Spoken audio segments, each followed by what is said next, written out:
How would you like a 15% discount to my daily email, the stack of stuff, the show notes, discounts to the conference, all of that? All you need to do is text the word show to 33777. You'll get the annual subscription with a 15% discount to my daily email. You'll get the stack of stuff, the links to the show notes, discounts to the conference, and so much more. All you have to do is text the word show, SHOW, to 33777. Text show to 33777.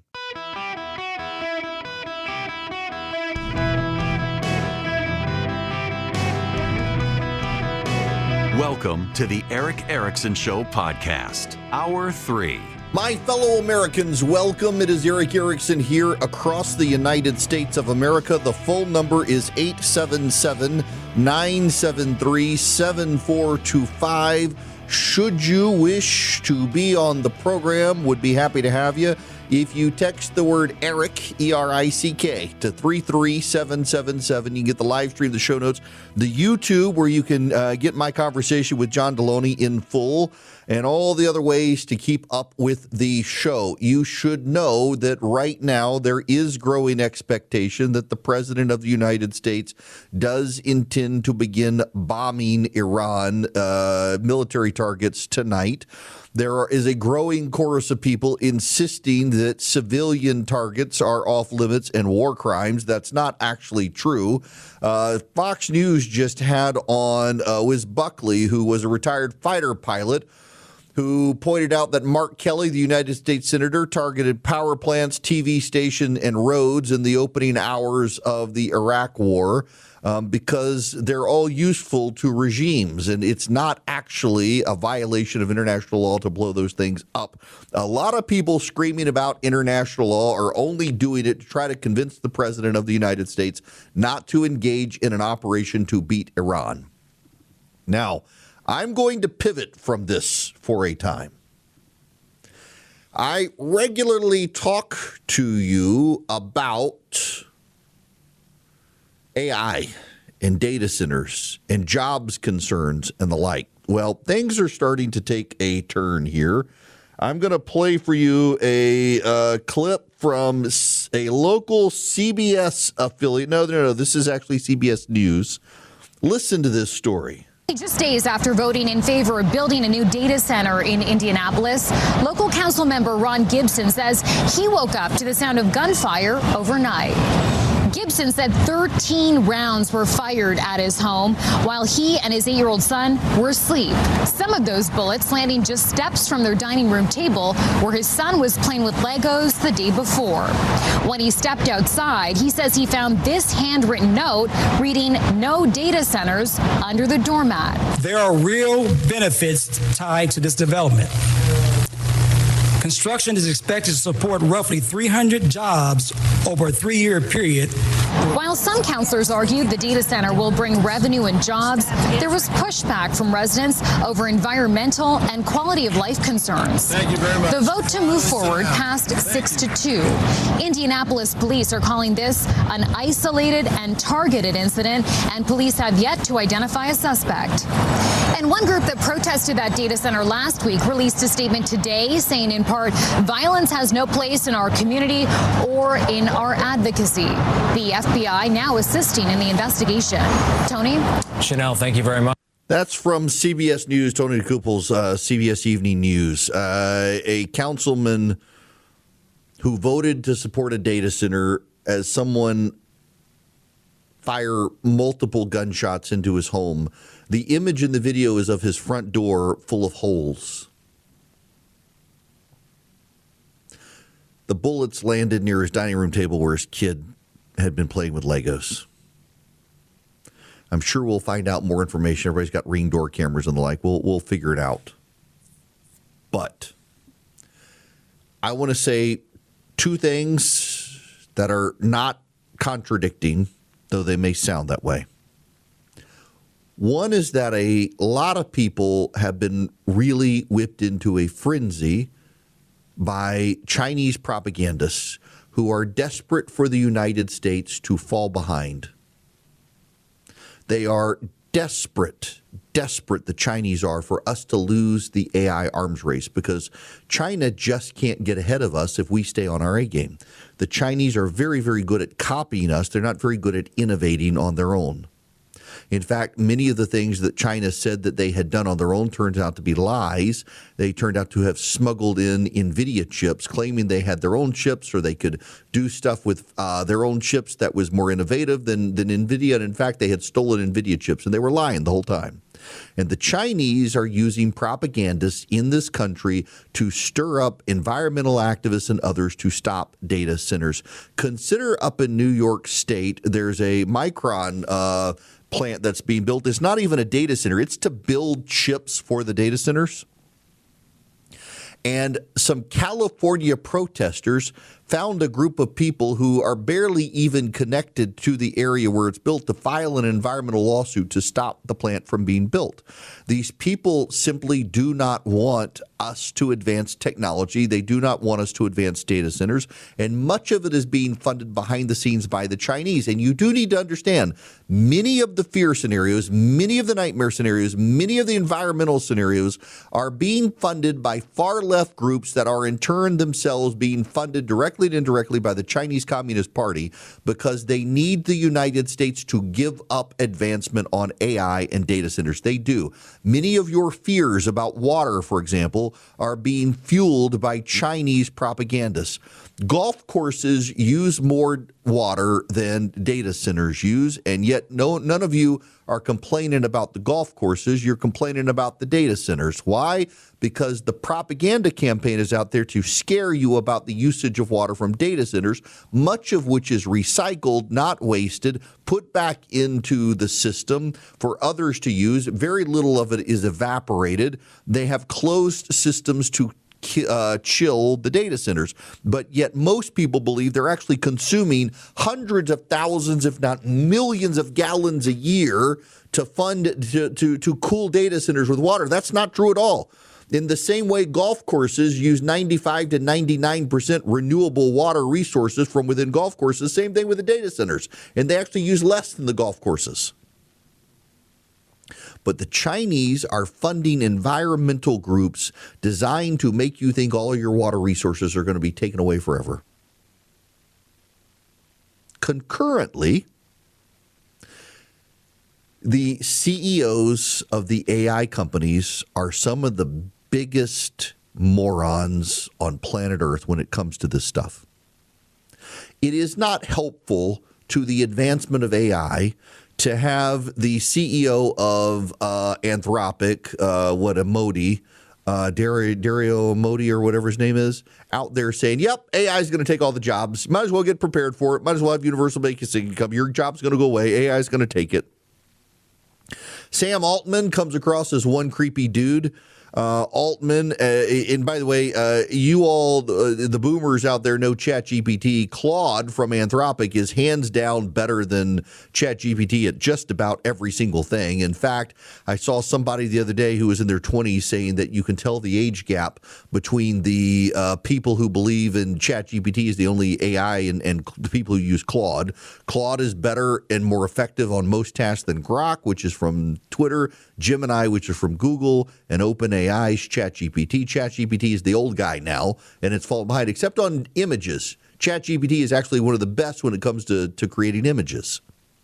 Apple has hitched its wagon to Google Gemini, which I'm not as impressed with as Claude. I use Claude now on a daily basis for different things. In fact, just as an example of the AI, I had Claude. Some buddies of mine want to go to a Braves game during the week. And so I had Claude just look at my calendar and look at the Braves schedule and find me the best dates where I had flexibility to go to a Braves game. And it was super easy for it to do, very quick. Didn't need to bother my assistant, who's got bigger fish to fry than that. Claude has organized my computer, my hard drive, organized screenshots. It's become very helpful to me. But yet the CEO of Claude goes out and says, hey, guys, we're going to take all of your jobs. All your jobs are going away. Everybody's going to rely on AI, et cetera, et cetera, et cetera. And that's not actually true.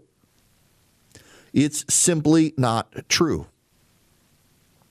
And the CEOs of the AI companies play into people's fears, and people think that their energy's prices are going to go up, their water is going to go away, their jobs are going to go away. Every technology has brought about innovations that are beneficial to society. There are trade-offs.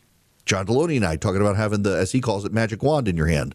The phone. You have in your hands the entirety of the world's knowledge, and we've gotten stupider as a result. I mean, no kidding. The look at the flat earthers and the conspiracy theorists out there. We have the entire world's knowledge in the palm of our hand. We can summon anyone anywhere. I can get a call from the President of the United States wherever I am, including the bathroom. True story. And yet people have become stupider. The more access to knowledge we have, the dumber we've become. We've become more isolated. There are trade-offs. There are bad things. But also, it's actually kind of cool that it's made us more efficient. Most companies that were afraid they were going to lose employees to AI are actually finding that their employees have become more efficient and they can take on more work. They're not actually costing people jobs. In some sectors, people are losing jobs to AI. And many of the companies that have cost people jobs with AI are actually bringing the jobs back now. They realize they overcorrected and actually they need people because they got more work now because AI is making them more efficient. Also, AI can be blitheringly stupid at things. Apple did a research report last year that discovered that AI doesn't actually think, it just mimics. It takes a bunch of patterns of information and reduplicates them. So Apple did this test with and virtually every single AI. Now, this is 2005. There have been developments since. But Apple did this project. This is the word problem Apple gave ChatGPT and Grok, I think Grok, most of the major AI systems. Thomas picked 44 kiwis on Friday.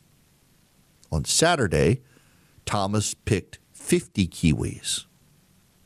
On Sunday, Thomas picked double the number of kiwis from Friday, but 5 of them were smaller than the other kiwis picked. How many kiwis did Thomas pick? Almost every single AI agent subtracted 5 from the total because the word problem said 5 were smaller than the others. None of them got the right answer. They modeled mirrored other patterns, and it was pattern recognition. It wasn't actually knowledge. It wasn't processing. Now, a lot of the models have gotten better over time. But Apple's point was that we're talking about these things thinking, and they're not. We're talking about them being very smart, and they're not. What they can do is recognize patterns better than other things, but they still all hallucinate as well. It's not the panacea. There are problems. And a lot of businesses are running into these problems. There's a lawyer here in Georgia for the state who's in big trouble because the AI that helped write a legal brief hallucinated and made up cases or got the holdings in cases wrong. There are real problems for AI. It's not going to be the job killer that people claim. It's not going to be the great leveler of society that people claim, but it is going to have benefits in the way the internet has benefits. And again, the way cell phones have benefits. There are lots of benefits to cell phones. My daughter is in London. In Austria. She literally is texting me a picture right now as I'm talking to you. She discovered real, authentic European croissants. I have told my kids for years it is virtually impossible to find a true croissant in the United States, and I miss them. I love croissants. They are deeply unhealthy. You can find them in New York and big cities oftentimes, have French bakeries, and you have real croissants. Y'all, if you've never had a real croissant, I love them. I love them. My daughter's sending me pictures of the croissants. My daughter told me when she was boarding her plane on Sunday night, there are a group of high school kids. My daughter's 20. And there are high school kids or middle school kids on this trip. And Evelyn says that the girls were chatting about how retro the parents were. That several of the parents had bought their kids digital cameras for their trip to London. And they were commenting how retro that was. And one of the kids says, I didn't know they made those for regular people anymore. I thought everyone just used their phone to take pictures. My 20-year-old called me. I was driving back from the airport. She called me. She says, Dad, a little piece of me died tonight. I said, why? She says, there's a junior high kid who didn't know people still had cameras. She thought people only took pictures on phones these days. I said, well, Evelyn, I don't want to break it to you, but you're now halfway to 40. She hung up on me. But, I mean, technology has brought us great things, but also kids now assume we use phones for cameras instead of cameras. I have a real DSLR. I love to take pictures. I have a real camera. Most people use their phones these days. Technology's brought great things, but also problems, and AI will. But you should not be firing shots at people who support data centers because they're not the bad guys. The bad guys are the Chinese who are trying to scare you against building the data centers because the Chinese understand if they can convince America to give up the project, the Chinese will win. It's not a coincidence. The communists, Alexandria Ocasio-Cortez and Bernie Sanders, are opposed to building data centers. The communists want us to stop building data centers so the communists can win. Hello and welcome, America. 877-973-7425 is the phone number if you want to be on the program. If you text Eric to 33777, get all the show notes, live stream, everything you need, and you can get the YouTube link to the John Deloney interview. Now, we got to bring you up to speed on the Democrats having an absolute meltdown over the president's tweet. You've got, Representative Yasemin Ansari claiming the president is doing an illegal war and wants to invoke the 25th Amendment. You have Ilhan Omar saying invoke the 25th Amendment. Rashida Tlaib is doing it. Senator Ed Markey of Massachusetts. Representative Shri Tandahar of Michigan. Former Representative Marjorie Taylor Greene wants the 25th Amendment. Diana DeGette of Colorado. Sidney Kamler-Dove of California. Congressman Mark Pocan of Wisconsin. Summer Lee of Pennsylvania, Delia Ramirez of Illinois, Sarah McBride of Delaware, Seth Moulton of Massachusetts. On and on it goes. Democrats demanding the 25th Amendment be deployed. Sorry, Democrats, there's nothing you can do. That's what you told us when Republicans were pointing out Joe Biden had dementia, and you didn't care. Now it's your turn. Incogni will protect you online. INCOGNI. Incogni can protect you and your privacy online by sending notices to the data brokers to take down your information. They work day and night to do this. You go to incogni.com/Eric. You save up to 60%. So Incogni is actually who me and my family use to protect our privacy, and they've taken my information off 324 data broker websites so far. Now, you're wondering what's the big deal. You get spam calls. You get all those solicitations.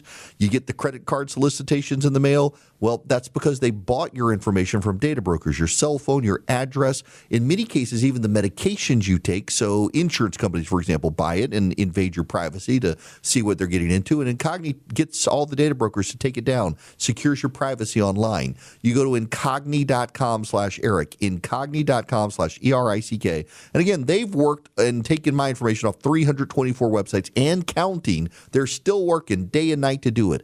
You get 60% off. Go to incogni.com/Eric. Welcome back. It is Eric Erickson here, 877-973-7425. If you would like to be on the program, I would be happy to help have your phone call. Well, we have a new Secretary of Homeland Security. Former Senator Markwayne Mullin, now Secretary of Homeland Security, great guy. He is speaking out about sanctuary cities and immigration policy. We're still dealing with partial government shutdown. And the House Freedom Caucus today is essentially telling the president and the Senate that just fund it all and let the Democrats keep it shut down. The Democrats are perfectly willing to keep it shut down. Republicans trying to find a solution. I want to play you a couple of clips from the interview of the Secretary of Homeland Security, Markwayne Mullin, with Brett Baer last night on Fox. What keeps you up at night? You know, I would say nothing keeps me up at night. I can sleep because I know we have such quality and capable individuals working. But you do get exposed to a whole lot more. The programs that I have got read into, the real threats that are facing the nation. And it's significant. They're significant, absolutely, which is why this is the worst time we could possibly be defunding Department of Homeland. But because I know the amount of the quality of people we have working within all the components of the Department of Homeland Security, I know they've got the watch. No one can outwork me. And that's the same thing in this job. No one will outwork me. I understand this is a 24-hour, 7-day-a-week job, 365 days a year, and I accept it, and I love it. But I know that I can't do anything more than what I'm doing now, and I'll make our homeland the hardest target possibly. But at the same time, I've got to be funded to do it because I got to pay individuals. Yeah, a lot of people at DHS not getting paid. TSA agents are getting paid by an emergency declaration by the president to bypass Congress. And ICE agents, Border Patrol agents are getting paid, but the administrative staff, they're not getting paid at Homeland Security. This is a little more from the Secretary of Homeland Security. Orders, but that it drifted and that there were more and more people being rounded up that didn't fall under that category. Where are you in this scale of what your priority is? Well, we're still going after the most egregious felons and criminals out there. But at the same time, when you have a final order or you haven't showed up to your court dates because you claimed asylum and you didn't ever show up for asylum, or you don't fit that category anymore, you're still in the country legal. Now, that doesn't mean that we're going to necessarily be hunting you every single day, but as we're doing immigration enforcement, we also have situations where local law enforcement picks up individuals that aren't in this country legally. When they do, we're also deporting those. If you're in this country illegal, you have a duty to self-deport, and we have a mechanism for that. We will actually give you money and pay for your flights for you to self-deport. And if you do it, you can come through this system legally. Because, we have naturalization ceremonies 5 days a week here inside the United States, except on holidays and weekends, that people that went through this system legally did it the right way now become legal citizens or legal permanent residents. And so we're saying go through the system the right way and we'll help you. But if you do it illegally, I have a duty to enforce those laws. And if we catch you, then we're going to deport you. Do we have numbers on deportations and self-deportations? The last number that I've seen is we've deported either deported or self-deported for over the last, since President's term, is just shy of 3 million.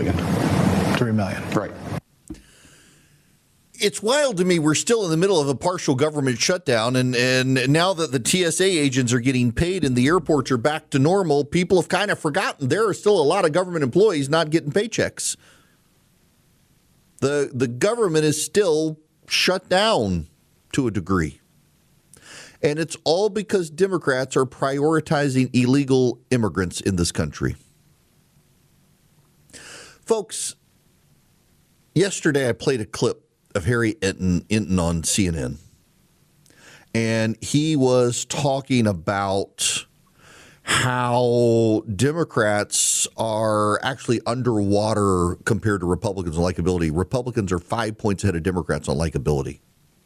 And that's going to matter when it comes to, for example, the U.S. Senate. It actually matters more to the Senate than it matters to the House, because on the House side, you have some swing districts, and it's harder for the Republicans to hold on to those districts.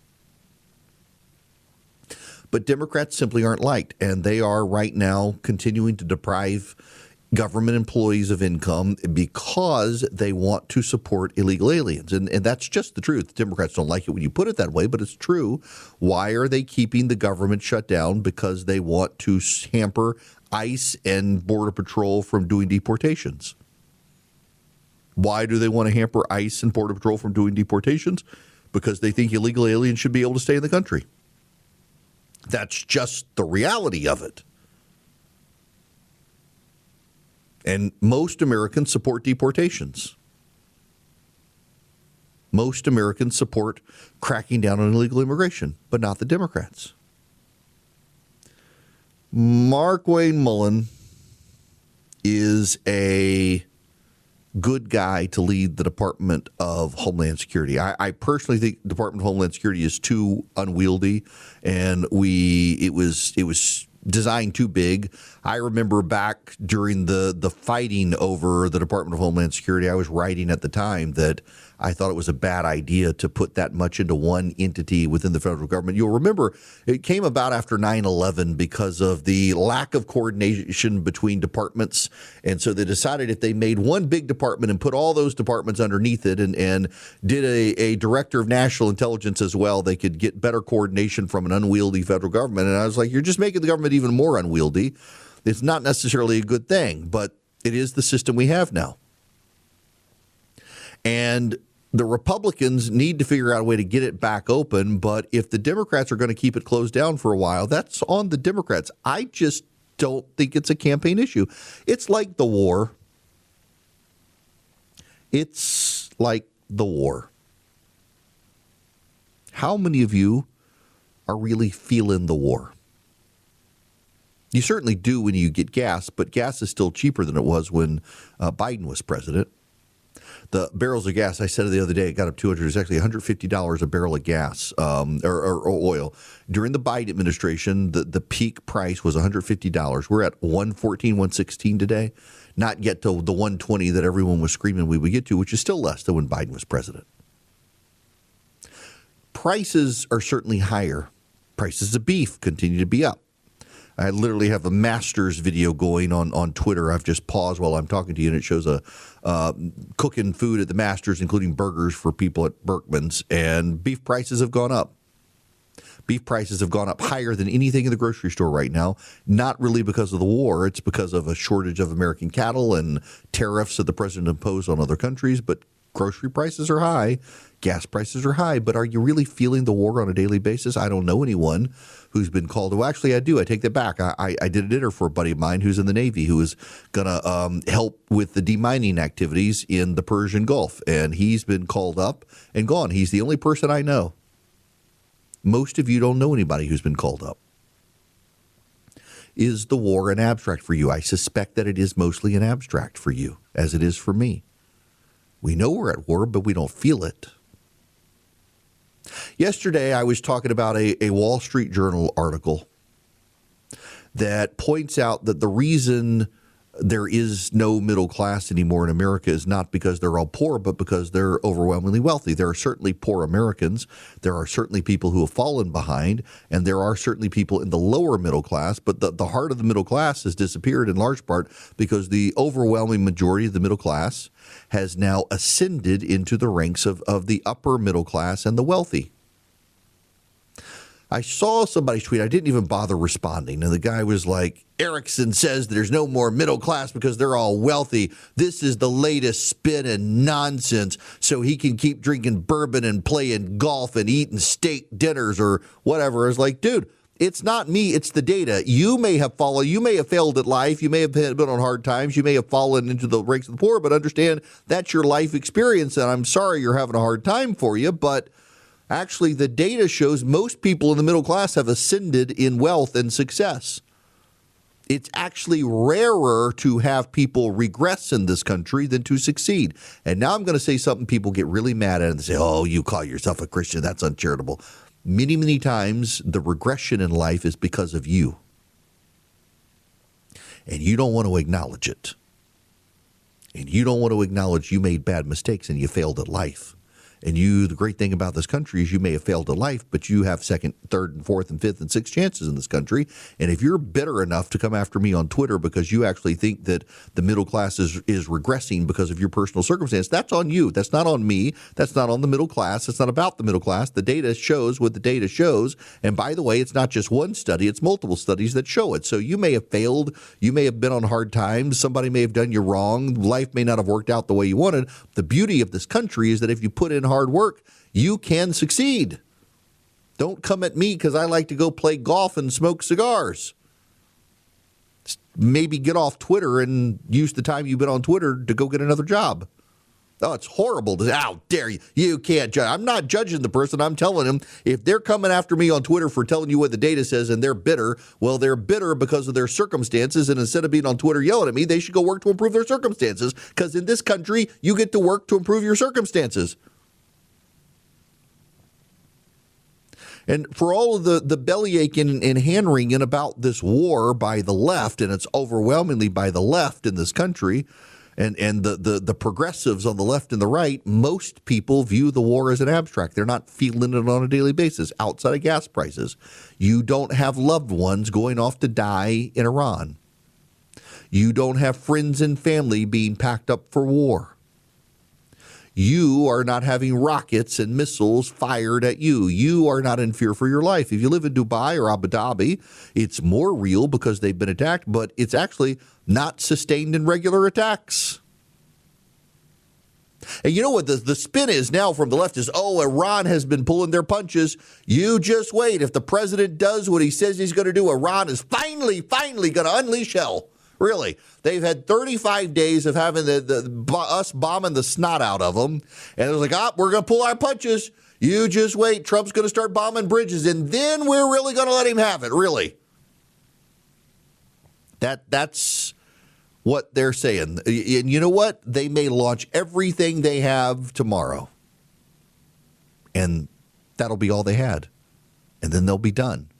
And it'll be one hellacious day. And then defeat for Iran. I did a call this morning with Mark Halperin. It was his morning show, his morning note. Had a Democratic consultant on with me, and we had a caller come on and pointed out the Tet Offensive. The Tet Offensive was a military success for the United States and an absolute failure for the North Vietnamese, but it was spun by the North Vietnamese and the American media as being a disaster for the Americans. It was actually a military success. But Americans were tired of the war. They wanted out of it, and the Vietnamese propagandists knew it. And the biggest danger President Trump has right now is the propagandists. The propagandists are doing everything possible that they can do to convince people we're losing the war. The talking point for the Democrats, as I said in the first hour, is that Donald Trump is winning at the tactics and losing at the strategy. They don't even know the difference between tactics and strategy. The president went into this the whole time, I think, for regime change. And we're headed in the direction of regime change. And the naysayers and the pessimists and the doubters and the whiners and the complainers, they really don't want Donald Trump to win. They don't want Donald Trump to win. They'd rather accuse him of war crimes and violations of international law, because if Donald Trump won, his polling would go up. And Republicans would be credited. And the Democrats have boxed themselves into a corner. There's no way out for them. They can't even cheer on the success of a military rescue operation because they're afraid of saying nice things about Donald Trump. It's the craziest thing to watch the Democrats in a position like this where they simply cannot appreciate the greatness of the United States. And the fact that we're dealing with Iran in large part because it was a series of failures of Democratic administrations to take on Iran that led us to this point. And in the meantime, they've kept closed the Department of Homeland Security because they're concerned about, think about this, the Democratic perspective right now, they're concerned about protecting the Iranian regime and illegal aliens.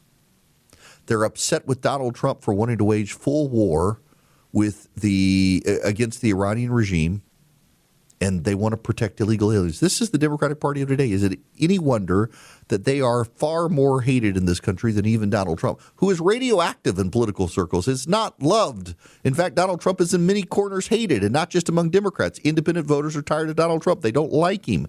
And still, so many independent voters and the Republican voters are like, you know what, we would rather him than the Democrats. They're for the illegal aliens and the Iranian regime, so we'll go with Donald Trump. The Democrats could cost themselves good midterms just by continuing to be who they are.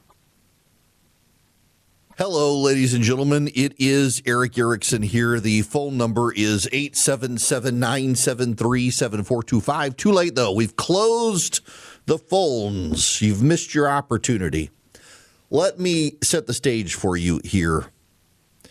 Tonight, the President of the United States says that we will begin massively destructive bombing of Iran.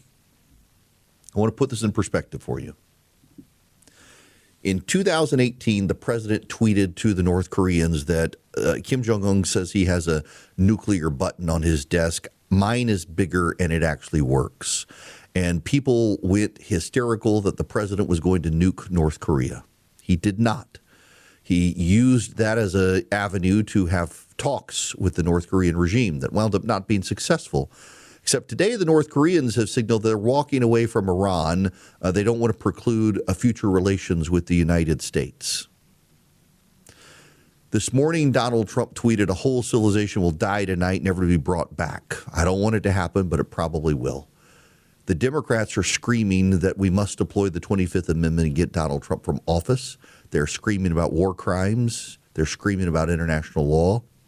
They're screaming the president is going to nuke Iran, just like they said he would do to North Korea. He did not then, and he will not now. What he will do is he will unleash hell on the Iranian regime. What you probably don't appreciate, because so much of the media has been so relentlessly hostile to Donald Trump, he's actually pulled a lot of punches.